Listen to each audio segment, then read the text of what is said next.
வணக்கம். நான் முனைவர் ஜி. திருச்சிலுவை கல்லூரியின் வரலாற்றுத் துறையில் இணை பேராசிரியராக பணியாற்றிக் கொண்டிருக்கிறேன். இன்று நாம் காணப்போவது சிந்து சமவெளி நாகரிக இடங்கள். சிந்து சமவெளி என்பது ஒரு வெண்கல காலத்தை சார்ந்த நாகரிகமாகும். இந்த சிந்து சமவெளி நாகரிகம் வடமேற்கு இந்தியாவின் பகுதியில் அமைந்துள்ளது. குறிப்பாக தெற்கு ஆசியாவின் வடமேற்கு பகுதியிலும் தற்போதைய ஆப்கானிஸ்தான் மற்றும் பாகிஸ்தான் மற்றும் இந்தியாவின் வடமேற்கு பகுதி அனைத்தையும் சார்ந்த பகுதிகளில் பரவி காணப்படுகிறது. இந்திய வரலாற்றில் முதலாவது நாகரிகம் மற்றும் தலை சிறந்த நகர நாகரிகமாக இந்த சிந்து சமவெளி நாகரிகம் கண்டுபிடிக்கப்பட்டுள்ளது. இந்த நாகரிகத்தை சார்ந்த இடங்கள் கண்டுபிடிக்கப்பட்டது மிக பெரிய ஒரு முன்னேற்ற காலத்தை சார்ந்ததாக கணக்கிடப்பட்டுள்ளது. சிந்து நதி பாயும் இந்திய, பாகிஸ்தானிய மற்றும் ஆப்கானிஸ்தானிய பகுதிகள் முழுவதும் பரந்துபட்டு இந்த சிந்து சமவெளி நாகரிகம் காணப்படுகிறது. முதலாவதாக இந்த சிந்து சமவெளியின் முதல் குறியீடுகள் 1912 ஆண்டில் கண்டெடுக்கப்பட்டன. ஆனால் பரவலான தொல்பொருள் ஆராய்ச்சி 1920 ஆண்டு ராய் பகதூர் தயாராம் ஷானி தலைமையின் கீழ் நடைபெற்றது. 1921 மற்றும் 22களில் நடைபெற்ற மிகப்பெரிய அகழாராய்வுக்கு அப்போதைய இந்திய தொல்லியல் பரப்பாய்வுத்துறையின் தலைவராக இருந்த சர் ஜான் மார்ஷல் பெரிய அளவில் உதவி செய்து இந்த சிந்து சமவெளி நாகரிகங்களை வெளிக்கொண்டு வர ஆவண செய்தார். மேலும் 1931 மற்றொரு இடமான மொஹஞ்சதாரோவும் கண்டுபிடிக்கப்பட்டது. இது தவிர சர் மார்டினர் வீலர் போன்றோரின் அளப்பரிய சாதனைகளும் இதனுள் அடக்கமாக உள்ளன. சிந்து சமவெளி நாகரிகத்தின் மிக முக்கியமான இடங்களாக அல்லது நகரங்களாக முதலில் கண்டறியப்பட்ட ஹரப்பா மற்றும் மொஹஞ்சதாரோ காணப்படுகிறது. இந்த ஹரப்பா மற்றும் மொஹஞ்சதாரோ திட்டமிட்டு கட்டப்பட்ட நகர நாகரிக வகையை சார்ந்தவை. இவை ஏறக்குறைய 3300 ஆண்டு முதல் கிமு 1300 ஆண்டு வரை பரவி காணப்பட்டதாக கணக்கிடப்பட்டுள்ளது. அதுவும் குறிப்பாக கிமு 2600 முதல் கிமு 1900 வரை இந்த சிந்து சமவெளி நாகரிகம் உச்ச நிலையை அடைந்திருந்தது. சிந்து நதி பாயும், அதன் துணை நதிகள் பாயும் இந்திய, பாகிஸ்தானிய மற்றும் ஆப்கானிஸ்தானிய பகுதிகளில் இந்த நகரங்கள் பரவி காணப்படுகின்றன. இந்திய வரலாற்றின் மிக பழமையான நாகரிகமாக காணப்படும் இது அக்காலத்தைய மெசபடோமிய மற்றும் பழங்கால எகிப்திய நாகரிகங்களுடன் தொடர்புடையதாகவும் அதற்கு சமகாலத்ததாகவும் கருதப்படுகிறது. இதுவரை கண்டறியப்பட்ட மிக முக்கியமான சிந்து சமவெளி நாகரிக இடங்கள் ஹரப்பா மற்றும் மொஹஞ்சதாரோ ஆகும். இந்த வரைபடமானது அக்காலத்தில் காணப்பட்ட உலக நாகரிகங்களை பற்றி நமக்கு சொல்கிறது. நைல் நதியில் இருந்த பழங்கால எகிப்திய நாகரிகம், யூப்ரட்டிஸ் மற்றும் டைகிரிஸ் நதிக்கரையில் காணப்பட்ட மெசபடோமிய நாகரிகம், சிந்து சமவெளியில் காணப்பட்ட சிந்து சமவெளி நாகரிகம் மற்றும் சைனாவின் மஞ்சள் ஆற்று நாகரிகம் ஆகியன. அவர்களுக்கிடையே வாணிப தொடர்பும் இருந்தது என்பது இந்த வரைபடத்தின் வாயிலாக விளக்கப்பட்டுள்ளது. மேலும் அதிகமாக முத்திரைகள் காணப்படுகின்றன. அந்த முத்திரைகளும் இந்த ஆற்றங்கரையோர நாகரிகங்களுக்கு இடையே ஏற்பட்ட வாணிப தொடர்பை நமக்கு விளக்குவனவாக அமைந்துள்ளது.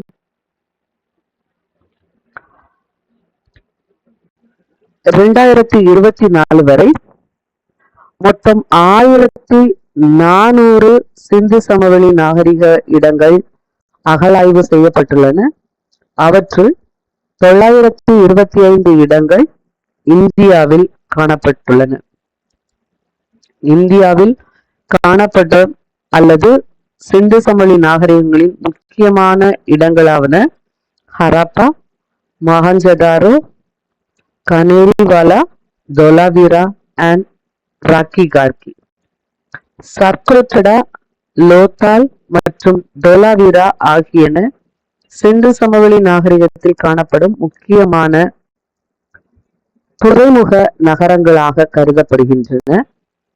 ஹரப்பா, மொஹஞ்சதாரோ, பானாவாலி மற்றும் தோலாவிரா ஆகியன தலையாய முக்கிய இடங்களாக குறிப்பிடப்பட்டுள்ளன. இவை சிந்து சமவெளி நாகரிகத்தின் நகர நாகரிகத்தையும் அவை மற்ற பிற நாகரிகங்களுடன் கொண்டிருந்த வாணிப மற்றும் சமூக தொடர்பையும் எடுத்துக்காட்டுவனவாக அமைந்துள்ளன. இந்த வரைபடத்தில் நாம் முக்கியமான சிந்து சமவெளி நாகரிக இடங்களை அறிந்து கொள்ளலாம். இந்த சிந்து சமவெளி நாகரிகம் கண்டறியப்பட்டது இந்திய வரலாற்றின் முக்கியமான மைல்கல்லாக கருதப்படுகிறது. ஏனென்றால் இந்த நாகரிக இடங்கள் அளப்பரிய நகர நாகரிகத்தை கொண்டுள்ளன. அவற்றினுடைய கட்டுமானங்கள் சுட்ட செங்கலால் கட்டப்பட்டுள்ளது. மேலும் உபரி நீர் அல்லது பயன்படுத்திய தேவையற்ற நீர் மூடிய கழிவுநீர் கால்வாய்கள் வழியாக ஓடைகளில் சேகரிக்கப்பட்டு இறுதியாக நகரை விட்டு வெளியே அனுப்பப்பட்டமை நன்கு புலப்படுகிறது. இதன் மூலம் அவர்கள் சுத்தம், சுகாதாரமான குடிநீர், நன்கு முதிர்ச்சி அடைந்த நகர நாகரிகம் ஆகியவற்றை பின்பற்றியுள்ளனர் என்பது நமக்கு தெள்ள தெளிவாக விளங்குகின்றது. மேலும் அங்கு அகழாய்வு செய்யப்பட்ட மிக பெரும் குளியல் குளங்களும் தானிய களஞ்சியங்களும் அந்த மக்களினுடைய வாழ்க்கை முறையை பற்றி நமக்கு பறைசாற்றுவனவாக உள்ளன. இந்த படம் அக்காலத்தைய மூடி வெளியேற்றப்பட்ட கழிவுநீர் ஓடையை நமக்கு காண்பிக்கிறது. இந்த படத்தின் மூலமாக அவர்கள் பயன்படுத்திய சுவர்களின் அழகையும் அதில் பயன்படுத்தப்பட்டுள்ள சுட்ட செங்கற்களின் நேர்த்தியையும் நாம் காணலாம். இது அவர்களுடைய கட்டிடக்கலையை மெய்ப்பிக்கும் விதமாக உள்ளது. மேலும் அங்கு கிடைத்த முத்திரைகளை கொண்டு அவர்களுடைய சமய நிலை கருதப்படுகிறது. அவர்கள் இயற்கை வழிபாட்டில் ஆர்வமுள்ளவர்களாக இருந்திருக்கக்கூடும் எனவும், அவர்கள் காளைகளை வழிபட்டிருக்கலாம் என்றும், அவர்களிடையே வழிபாட்டுக்கென ஆன்மீக தலைவர்கள் அல்லது ஆன்மீக அரசர்களும் இருந்திருக்கலாம் என்றும் அங்கு கிடைத்த முத்திரைகளின் வழியாகவும் அங்கு கிடைக்க பெற்ற உருவங்களின் வாயிலாகவும் நாம் அறிந்து கொள்ள முடியும். மேலும் இந்த சிந்து சமவெளி நாகரிகத்தை நாம் 3 பிரிவாக பிரிக்கலாம். முதல் பிரிவு தொடக்க காலம் என்றும், 2வது பிரிவு உயர்ந்த நிலையடைந்த காலம் என்றும், 3வது அதனுடைய வீழ்ச்சி அல்லது அது கீழ் நோக்கி இறங்கிய காலத்தை குறிக்கிறது என்றும் கொள்ளலாம். 3 காலத்தை சார்ந்த இடங்களும் நம்மிடையே காண கிடைக்கின்றன.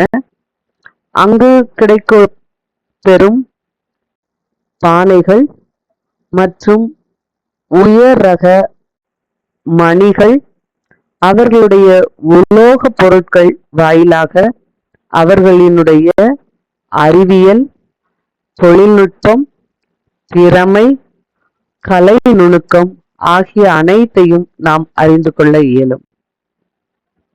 இந்த வரைபடம் சிந்து சமவெளி நாகரிகத்தின் மிக முக்கியமான இடங்களை நமக்கு அறிவித்து காண்பிக்கிறது. அதுவும் சிந்து சமவெளி நாகரிகம் உச்ச நிலையை அடைந்த போது இருந்த இடங்கள் இவைகளே ஆகும். அவற்றுள் முக்கியமான ஹராப்பா என்னும் இடம் ராவி ஆற்றங்கரையில் பஞ்சாப் மாகாணத்தில் உள்ளது. இது 1921ஆம் ஆண்டு தயாராம் ஷஹானி என்பவரால் அகழாய்வு செய்யப்பட்டு வெளிக்கொண்டு வரப்பட்டது. இங்கு கிடைக்கும் பானை ஓடுகள், அதில் எழுதப்பட்டுள்ள எழுத்துக்கள், தாமிரத்தில் செய்யப்பட்ட மாட்டு வண்டி, மண் கற்களால் ஆன உருவங்கள் ஆகியன அந்த மக்களினுடைய செய் நேர்த்தியை நமக்கு பறைசாற்றுகின்றன. இந்த படம் ஹராப்பாவில் உள்ள மிக பெரும் தானிய களஞ்சியத்தை நமது கண்முன் கொண்டு வந்துள்ளது. இவை ஹராப்பாவில் காணப்படும் பொது கிணறுகள் என்று கருதப்படுகிறது. மேலும் அங்கு அந்த கிணற்றில் இருந்து நீர் வெளியேற்றுவதற்கு செய்யப்பட்டுள்ள வடிகால் வாய்க்கால்களை நாம் காணலாம். அடுத்ததாக 1922இல் R.D. பானர்ஜி என்பார் மொஹஞ்சதாரோவை அகழாய்வு செய்தார். இங்கும் ஒரு மிகப்பெரிய குளியல் குளமும், வெண்கலத்திலான நடன மங்கை உருவமும், பசுபதி என்ற ஒரு முத்திரையும் மற்றும் பிற உருவங்களும் கிடைத்தன. இதுதான் பொது குளியல் குளம் ஆகும். இந்த குளியல் குளத்திலிருந்து நீர் வெளியேற்றுவதற்கான முறை. அடுத்த முக்கியமான நகரம்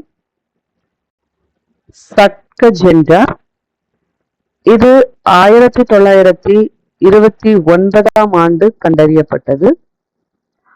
ஆர்ல்ஸ்டைன் என்பார் இதை கண்டறிந்தவர் ஆவார். பலுச்சிஸ்தானில் தஸ்த் நதிக்கரை ஓரமாக சட்கஜெண்டார் அமைந்துள்ளது. இது ஹரப்பா மற்றும் பாபிலோனுக்கு இடையே உள்ள முக்கியமான வாணிப நகரமாக கருதப்படுகிறது.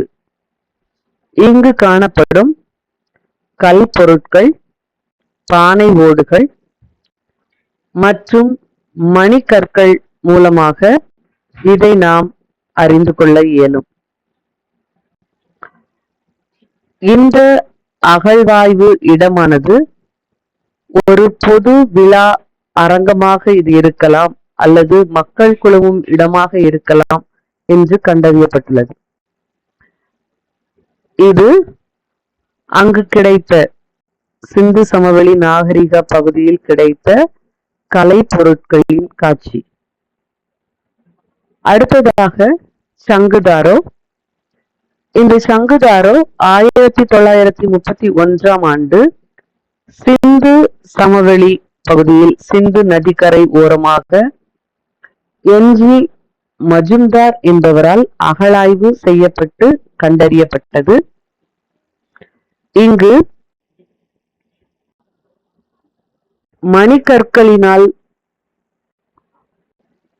உருவங்கள் மற்றும் பொருட்கள் செய்யும் கடைகளும் ஒரு பூனையை நாய் துரத்தி செல்வதற்கான காலடி தடமும் கண்டறியப்பட்டுள்ளது. இது அங்கு உள்ள பொது சுகாதாரத்தை விளக்கும் அமைப்பு. இந்த சிந்து சமவெளி நாகரிகத்தின் மதிப்பீடு என்று பார்த்தால் இதில் முக்கியமானதாக நாம் கருதுவது பழங்கால உலக நாகரிகங்களில் சிந்து சமவெளி நாகரிகம் முக்கியமானதோர் இடத்தை பிடித்துள்ளது. ஏனெனில் இது நகர நாகரிகத்தின்படி வாழ்ந்துள்ளது. அந்த மக்கள் சுத்தம், சுகாதாரம் ஆகியவற்றிற்கு முன்னுரிமை கொடுத்துள்ளனர். மேலும் அவர்கள் வேளாண்மையையும் வியாபாரத்தையும் இரு கண்களாக போற்றியுள்ளனர் என்பன போன்ற பல நுணுக்கங்களையும் அவர்களுடைய அறிவியல் தொழில்நுட்ப திறனையும் நாம் அந்த இடங்களில் கிடைத்த பொருட்கள் வாயிலாக அறிந்து கொள்ள இயலும். இப்படம் சிந்து சமவெளி பகுதியிலிருந்து நமக்கு கிடைத்த ஆபரண பொருட்களை பற்றி காண்பிக்கின்றது. நன்றி.